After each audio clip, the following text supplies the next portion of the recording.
Get ready.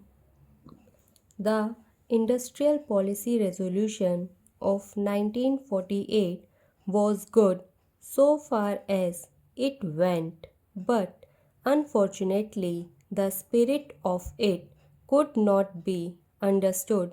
or appreciated by the common man in this country. So, a new orientation of this policy was given, and the Honorable Prime Minister, after his return from China public, declared that the future policy of the country, or rather the future pattern of society, will be the socialistic pattern. That was further emphasized by the resolution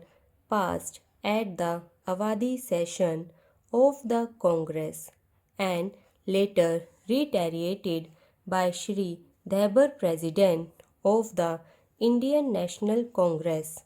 I am very glad to say that the spirit of it has been caught by the nation today. If I may say so, the nation has taken up the challenge for securing the socialistic pattern of society. It behoves all sections, both inside this house as well outside, without having mutual recriminations, to try and propagate in a sincere manner and establish the socialistic pattern of society indicated by the statement of the great leaders of our country.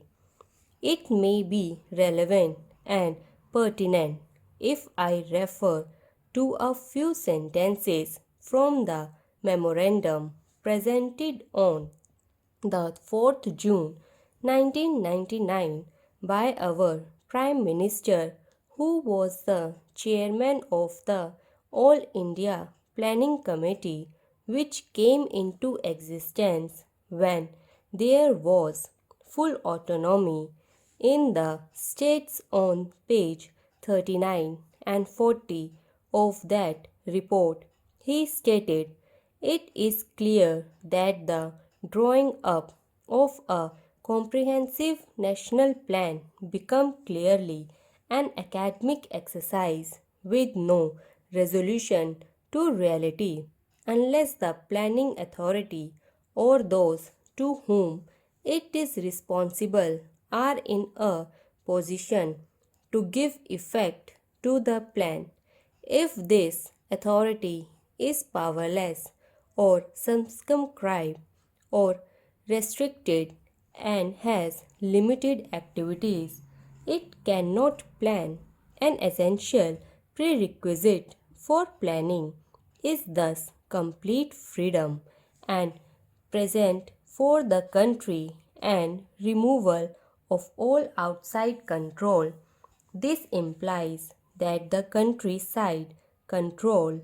possess in its full sovereign authority to take any measures, adopt and policies, and from any relations with other countries as may seem best to its governing authority in the interest of the country and its people. National independence is thus as indispensable preliminary for taking all the steps that might be found necessary for carrying out the 5-year plan in all its various aspects throughout the whole country. At the present moment, it is clear that not only have we in India no national independence, but we are hedged in and obstructed by numerous restrictions, limitations, safeguards, and reservations which block the path to planning and progress. Our plan for national development must therefore be drawn up for a free and independent India.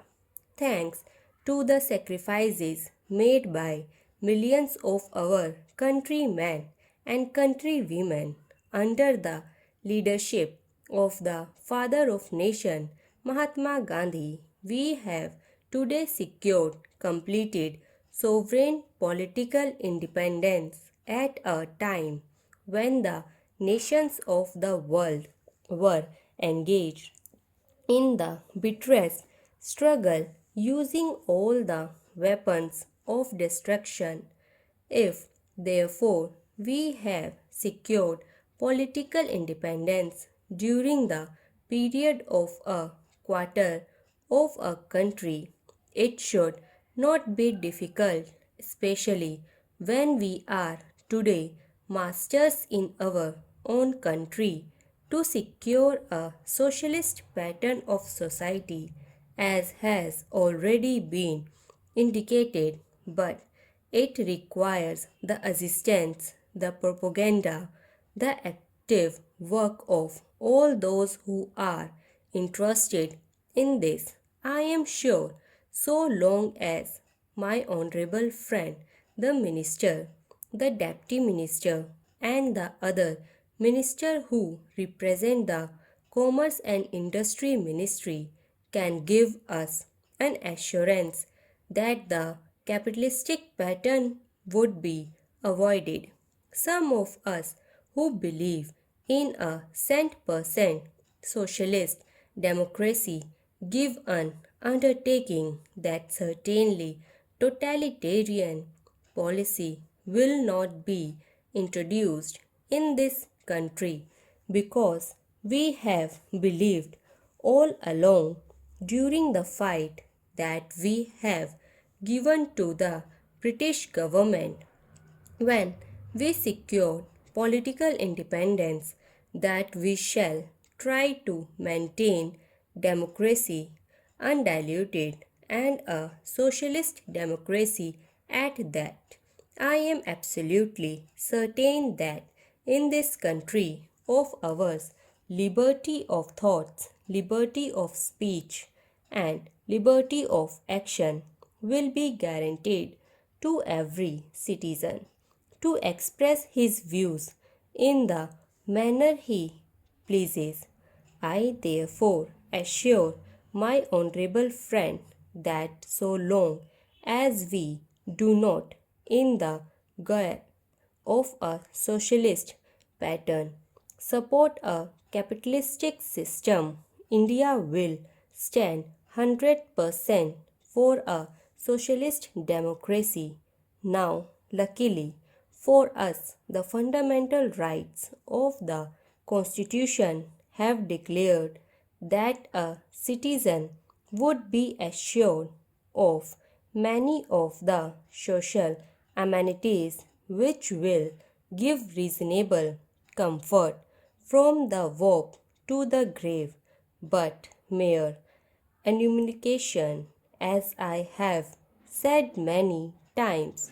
will not satisfy the common man unless the same is put into effect. I am absolutely certain, therefore, that so long as there is a determination on the part of our countrymen,